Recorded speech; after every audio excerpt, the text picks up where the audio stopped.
At it again, and it's been a while since we checked out some Ben Shapiro. I think it's about time we in that. All right, Ben Shapiro back on the channel. Like, share, comment, hit that subscribe button if you're new. If you would like to follow me on social media, all those links are down below, as well as my Discord server too. All right, it's totally free to join. Link is down below. And let's dive in. The buying into the narrative that America broadly writ is guilty for the sins of people like Derek Chauvin, that every one of those instances can be broadened out and blamed on American hierarchies of power, is a trope that has a predictable endpoint, and the predictable endpoint is the disintegration of the country. That is the predictable endpoint. When you see people as a member of a group, everyone is a member of a group that is either guilty or innocent. The only way you can expiate your guilt, by the way, is by posting some sort of black box on your Twitter or Instagram. That's how you do your sacrifice in the temple to expiate your sins so you can get forgiveness.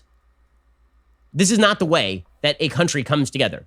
This is the way a country falls apart, by holding people accountable for things they did not do, and for holding the system accountable for laws that no longer exist. If you're going to talk about systemic racism, there are really only a couple ways to define systemic racism. One is practices and laws that are innately discriminatory. Jim Crow, housing bias, right? The things that are innately discriminatory. We all oppose them, and they are against federal law. Okay, then there is a second way to define systemic discrimination, and that is disparate impact. Disparate impact is the idea that if you pass a law and has a disparate impact on one group, meaning one group is harder hit than another group, that this is an element of racism. I will not endorse that version of systemic racism, because every single law that has ever been passed in human history impacts groups differently. The question is whether the law is directed at the group. But you see the conflation. Right? The conflation is, okay, if black Americans by and large are poorer than white Americans, then that must be because of systemic racism. We can't look at any of the other factors. If more black... Nah. As a black person myself, but I mean, of course, the left wouldn't call me black, I can tell you, some black people just make terrible financial decisions.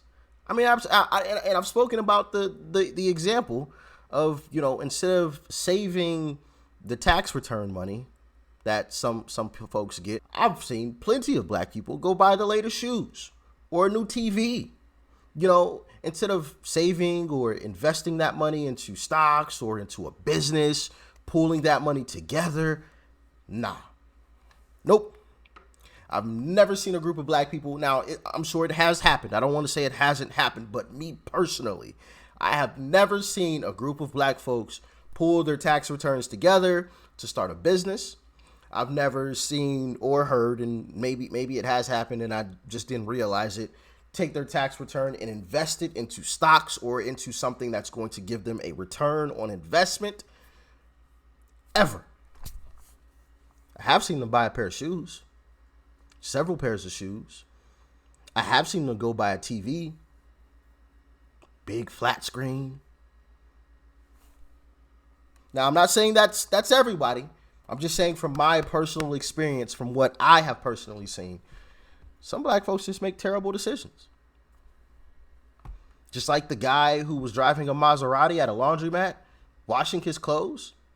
Like, what sense does that make? And I know several people were like, well, maybe he was helping somebody out. Nah, he was taking clothes in there to wash. That makes no sense. You have a Maserati and you can't afford a washer or a dryer?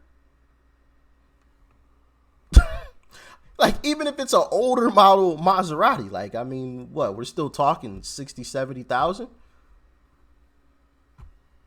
And you can't buy a washer? Okay. Black Americans on a population level adjusted basis are shot by the police than white Americans, then we immediately have to announce that this is an aspect of American racism. We can't look to any other factor. The simple inequality is the inequity. The fact that it is that group statistics are not identical across groups is evidence that the system is discriminating in favor of certain people against other people. Perfect example of this sort of bizarre and unfounded logic today in the New York Times. Minneapolis police use force against black people at 7 times the rate of whites. Hey, now, the first question for anybody who sees that headline is, okay, so why are the Minneapolis police encountering more black criminals than white criminals? And are those based on actual phone calls from people reporting crimes? right? Because let me give you another example. Virtually all Americans who go to prison for violent crimes are men. Virtually none are women. Does that mean that the system is unequal with regard to men and women, or does it mean that men are committing more crimes than women in terms of violent crimes? Wouldn't you want to know that before you declare the system innately inequitable, innately systemically discriminatory against men? The answer is, of course you would. So if the question is, how many people are being shot by police? The second question should be, okay, and how many people committed crimes? Because if you look at the Washington Post database of how many people in America were black and unarmed and shot by police in 2019, this is the Washington Post database, the answer in 2019 was 9. If you want to talk about the number of black Americans who were shot who are unarmed and who are not fleeing from police, the answer is 3. Does that sound like the extermination of black people across the country? It does not. Nowhere in this New York Times piece, not a single place, do they actually talk about differential crime rates by race. Now, again, that's not racist. It is not racist to point out that there are differential crime statistics any more than it is racist to point out that there are differential statistics when it turns to police officers shooting people. A statistic is a statistic. Statistics are not racist. They are just statistics. Facts. But apparently, if you point out that a disproportionate share of crime is committed by young black men, this is racist. But if you point out that a disproportionate share of young black men are shot by police, then this is woke. How about both of those are stats and they are related stats? But we're not allowed to point that out. We just have to attribute the disparity, the second disparity, not the first. The second disparity, we are supposed to attribute to broad-scale American racism. So we have this long, long article about the evils of the Minneapolis police. My favorite quote in this is from David Schultz, professor at Hamline University in St. Paul. He says, the disparities in the use of force in Minneapolis parallel large racial gaps in vital measures in the city, like income, education, and unemployment. He says it just mirrors the disparities of so many other things in which Minneapolis comes in very badly. Okay, might it mirror the disparity in crime statistics? Might it? Wouldn't that be like the number one question, considering you called the cops? This is not about random white Americans shooting random black Americans. This is about the police who are called in to deal with crime. Wouldn't you want to know what the calls actually said before you declare that the police are racist? If somebody calls up the police and says, you know, my neighbor just murdered my other neighbor. Both of them were black. And the police come and they get in an armed confrontation with the murderer. Is that a racist incident, or is that the police doing their job? That's the big question. The question isn't how many black Americans are being shot by police. The question is how many black Americans are being unjustifiably shot by police. And how does that compare with the number of white Americans being unjustifiably shot by police? And more, because that would implicate racism. And more broadly, how many Americans are broadly being unjustifiably shot by police is an issue of police brutality. Okay, and that one we all agree on. But instead, we have to drive this narrative over and over and over again that every inequality is due to the innate evils of the United States. And so you saw CNN put up a piece today about racial inequalities in the United States in terms of the wealth gap. Okay, it is true that there are certain disparities in the wealth gap that are attributable to historic injustices, like redlining, for example, because so much of wealth is concentrated in home ownership, for example. But it would not explain, racism would not explain, the continuing income disparity between black Americans and white Americans. I wouldn't even consider that as an excuse. I mean, we've had so many years since then. Like, at some point, and I've talked about this before, and I got this from a motivational speaker by the name of Eric Thomas. And he said, if somebody pushed you down and I come back a week later and you're still laying there on the ground, like, it's no longer that other person's fault. It's yours.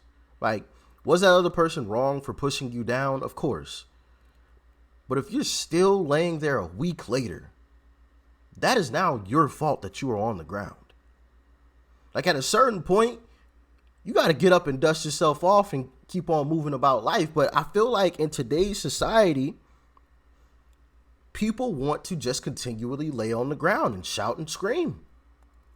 Oh, and the crazy part about it is it wasn't even them that some of this bad, that all of this bad stuff that they talk about happened to. Oh, my grandparents, went through this, and my grandparents went through blah, blah, blah. So, yeah, blah, blah. What? Stop it. Get up. And the crazy part about it is there's so many wealthy and successful black people in this country. But yeah, all of that is ignored. All of that. Every time this whole, the inequalities of, the past is the reason why I'm here today. okay, well, what about all of these black individuals who are very successful? What about them? Were they not affected by things in the past? These folks, man, they just love to complain and just want to get stuff for free. Oh, I need my reparations for... Well, you didn't even go through any of that. Not an ounce of it. If anyone deserved any reparations, it were the people that were freed. Not you. And those people are long gone. So bye to your reparations. Get on with it. Just like, man, I don't understand these folks. Particularly because you know where there is no income disparity. If you look at parental income, if your parents are poor, you are not going to have as high an income, generally speaking, after the same period of time as somebody who's born in a rich family, which is not a particular surprise, right? You're going to grow up in a richer community. You're going to have more connections. Right? That is a class issue. That is not a race issue. But if you are, let's say that you're But even then, we have the advent of social media. So that's still not an excuse. Yeah, are there advantages to having connections with folks? Absolutely. Absolutely. And today, I would say having connections with folks is better than having a degree from a lot of these woke universities. Just saying. If you have the connections to certain individuals, you can get whatever you need to get done, regardless of this piece of paper from a university. What do y'all think? Let me know. Black woman who is born in a wealthy black family versus a white woman born in a wealthy white family. How exactly does that turn out? Is that racism? Well, it turns out there is no income gap between black and white women raised in similar households. None. It's only among males, which might implicate behavior because it turns out that black women are also black. So again, like statistics, I know have been verboten here because we're trying to drive a narrative. It is wrong for people to try and buy their way out of conflict by buying into narratives that are going to create deeper conflicts over the nature of America. Because again, the idea that America is systemically racist and broadly racist just allows people to, number one, avoid naming and shaming and being specific about policies and people who are doing bad things. And instead allows them to say the entire system is guilty, therefore tear down the entire system. And if you don't say tear down the entire system, then you're a racist, right? That is the implication of the narrative that is being drawn. Okay, in just a second, I'm going to get to some actual police statistics, and we'll talk about systemic police racism. We'll also talk about this attempt to buy penance, particularly by woke white people who are attempting to demonstrate their bona fides by mouthing platitudes, which again does not cure racism. You know what didn't cure racism? You putting up a black square on Instagram yesterday. Racism not solved. You have accomplished zero things. And guess what? It ain't going to matter because next time there is a police officer who is white who kills a black man unjustifiably, nobody's going to care that you put up a black square 3 years ago. No one. It ain't going to matter one iota. We're going to get to all this in just 1 second. First, let's talk about the actual statistics. So Heather McDonald, who has spent her life studying the statistics on police brutality and racial disparities, she has a piece in the Wall Street Journal that is worth reading. Again, we can acknowledge that people are angry. We can acknowledge that people have anecdotal evidence of the police mistreating them. We can even acknowledge that if you are a black person living in a high crime area, there is a better chance that you had a bad run-in with a police officer than there is if you are a black person living in a high income area, or if you're a white person living in a high income area, or a white person living in a low crime area. Right? The area is determinative, and the amount of interaction between police officers and people of a particular race is determinative too. My guess is that you could find quite a bit of anecdotal evidence of police abusing Latinos in East Los Angeles, where there are high crime rates and a lot of Hispanic populations. Okay, but here's Heather McDonald talking about the myth of systemic police racism. She says, this charge of systemic police bias was wrong during the Obama years. It remains so today. However, sickening the video of Floyd's arrest, it isn't representative of the 375 million annual contacts police officers have with civilians. A solid body of evidence finds no structural bias in the criminal justice system with regard to arrests, prosecution, or sentencing. Crime and suspect behavior, not race, determine most police actions. In 2019, police officers fatally shot 1,004 people, most of whom were armed or otherwise dangerous. African Americans were about a quarter of those killed by cops last year, 235, a ratio that has remained stable since 2015. Okay, so first of all, we should note just right off the bat that police officers fatally shot 235 black people last year. There are 30 million black Americans. Does that sound like a campaign of extermination by police officers against black people? It does not. That share of black victims is less than what black crime rates would predict, since police shootings are a function of how often officers encounter armed and violent suspects. In 2018, the last year for which such data have been published, African Americans made up 53% of known homicide offenders in the U.S. and committed about 60% of robberies, although they are 13% of the population.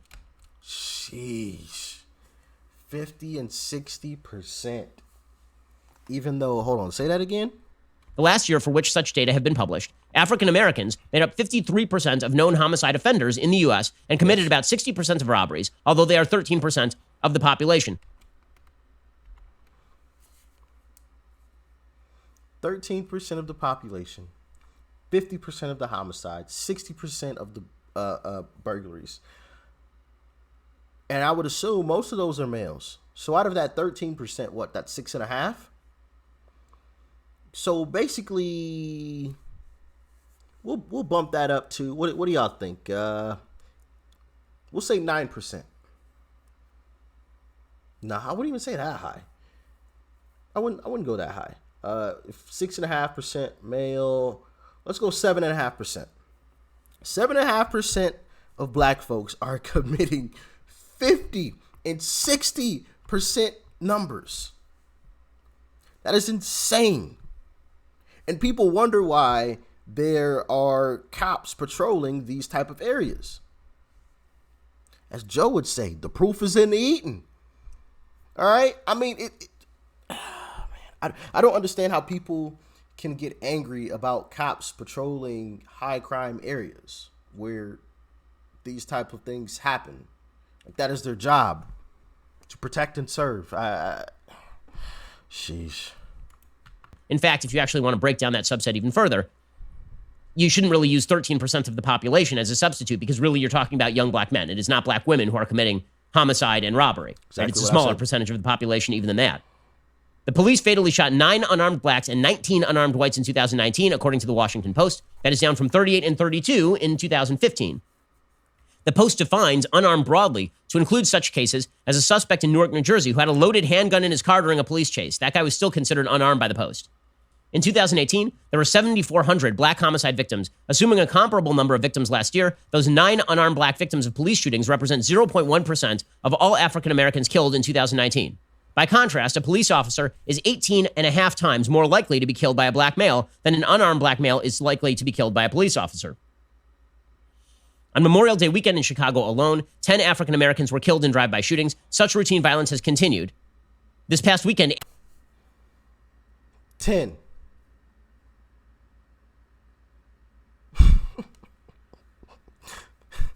In one weekend. One. It's not a week. It's not a month. One weekend. Just one. In Chicago. And yet Chicago just miraculously is just ignored when all of these debates happen. When the whole Floyd situation, oh my goodness, what will it be? Nobody mentioned. None of these folks, none of these SJWs mentioned Chicago. Not a single one. It's absolutely shameful what these folks are doing, man. Absolutely shameful. 80 Chicagoans were shot in drive-by shootings, 21 fatally, the victims overwhelmingly black. Police shootings are not the reason that blacks are dying of homicide at 8 times the rate of whites and Hispanics combined. Criminal violence is. The latest in a series of studies undercutting the claim of systemic police bias was published in August 2019 in the Proceedings of the National Academy of Sciences.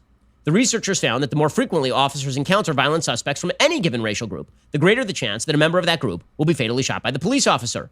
There is no significant evidence of anti-black disparity in the likelihood of being shot by the police. A 2015 Justice Department analysis of the Philly Police Department found that white police officers were less likely than black or Hispanic officers to shoot unarmed black suspects. Research by Harvard economist Roland Fryer found no evidence of racial discrimination in shootings. So none of this matters, though, because the narrative must be driven. So Ben Shapiro exposing the actual truth about everything. And I want to say we checked out a Larry Elder video that touched on some of those same things.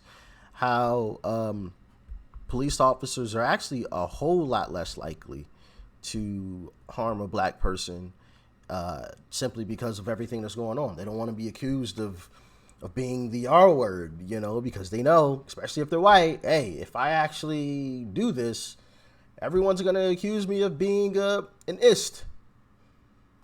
I may lose my job and all of this other stuff. And listen, like I've stated before, cops want to make it back home just as much as we all do. So if you act a fool, when a cop pulls you over, don't be surprised when the lights go out. All right? Cops want to make it home too. And like I said, this is probably the reason why I couldn't be an officer. Because I'm making it back home. Whether you like it or not, I'm getting back home. You start doing a little too much, start moving, and I can't see your hands. Oh, yeah. See ya. Am I wrong for thinking that way? If you guys are all officers, right? You guys and gals are all officers. You pull somebody over. That person is giving you back talk, which you shouldn't do. But I mean, I get it. Freedom of speech, all that stuff.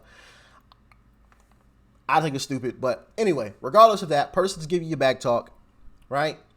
They're not doing what you tell them to do, okay? They start, moving their hands and reaching, and one of their hands disappears. You can't see it. You tell them to show you their hand. They don't. What's your next move? What's your next move? And just imagine, I don't care what your race is currently. I don't care what your current race is. Just imagine you are a white officer at that moment in time and the suspect is black. What do? Do you hesitate because the world's going to call you an ist? Or do you make sure you're going to make it back home? Me personally, I'm making it back home. I'm sorry. I'm doing what I got to do. I'm walking back through my front door the same way I walked out of it. But y'all let me know. Maybe I'm wrong for that. And like I said, that's why I'm not a cop. Okay? But anyway, yeah. Ben Shapiro completely 100% right on this. I mean, these folks are just absolutely ridiculous out here pointing to race every chance they get. Absolute race hustlers. I mean, if anything, never mind. Anyway, y'all let me know what you thought about this crazy one in the comment section below. Like, share, comment, and of course, hit that subscribe button before you go. Peace and love. I'm out.